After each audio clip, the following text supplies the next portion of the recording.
Այժմ կզրուցենք ազատամարտիկ Դավիթ Մկրտչյանի հետ, պարոն Մկրտչյան, նախ խոսենք նախագահի դատի վերաբերյալ, կրկին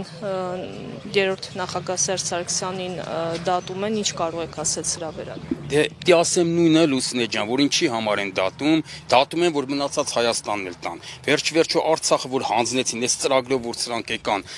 առաջի հարվածում հասցրեցին, ամենաուժեղ տղուն, Հայաստանի երրորդ հանրապետության ամենաուժեղ տղուն, Սերժ Սարգսյանին։ Հետո Մանվել Գրիգորյանին, Ռոբերտ Քոչանին ու տենց մնացած բոլոր ուժեղ տղեկին սկզբում խփեցին, որ կարողանան Արցախը հանձնեն։ Հիմա նորից հանձնելու բան կա, չեն հանգստացել, Հայաստանը պետք է հանձնեն, դրա համար նորից դատում են, նորից խփում են այդ ուժեղ տղեկին ու ամենաուժեղ տղու գլխավորությամբ, որը որ Սերժ Սարգսյանն է։ Այսօր Նիկոլ Փաշինյանը կրկին Facebook-ում գրառում է արել շատ ուղիղ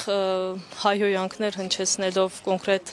Արշակ Սրբազանի։ Ես այդ հայհոյանքները հենց հիմա վերադարձնում եմ իրան, պորնակաբարու ասի ինչ ասի, չէ, պորնակաբարուն դու ես, այ մուսար, պորնակաբարուն դու ես ու այդ կանգնած եմ Սրբազանի ու եկեղեցու կողք, այս սա կասեմ, ով մեր միլիոնավոր հայության հոգևոր առաջնորդներին, սրբազաններին վիրավորում է, նա երևում է, որ Ալիևի, այսկական Ալիևի բանն է, ճուտն է, նա էլ էր, չէ,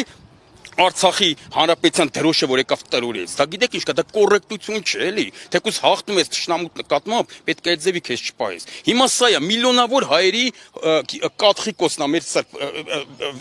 վեհափառը կաթխիկոսն է, սրբազաններն էլ էլի միլիոնավոր հայերի սրբազաններին։ Դու ով ես որ տենց վիրավորում ես, քֆուր ես տալի։ Պորնակաբարոն դու ես։ Հիմա ասում եմ պորնակաբարոն դու ես, Նիկոլ։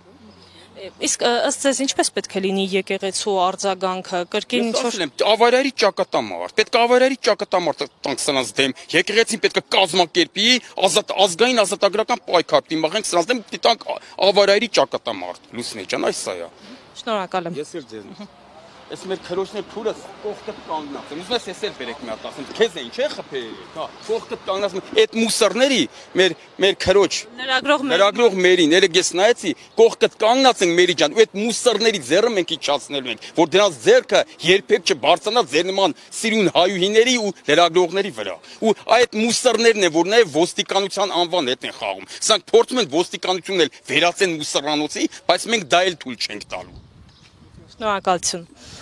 Լայվ նյուզի հարգելի հետևորդներ, այսքանով ավարտում ենք մեր ուղիղ եթերը, գտնվում ենք հակակոռուպցիոն դատարանում, որտեղ տեղի ունենում Հայաստանի Հանրապետության երրորդ նախագահ Սերժ Սարգսյանի գործով դատական նիստը, հաջորդ նիստը նշանակվել է օգոստոսի 26-ին ժամը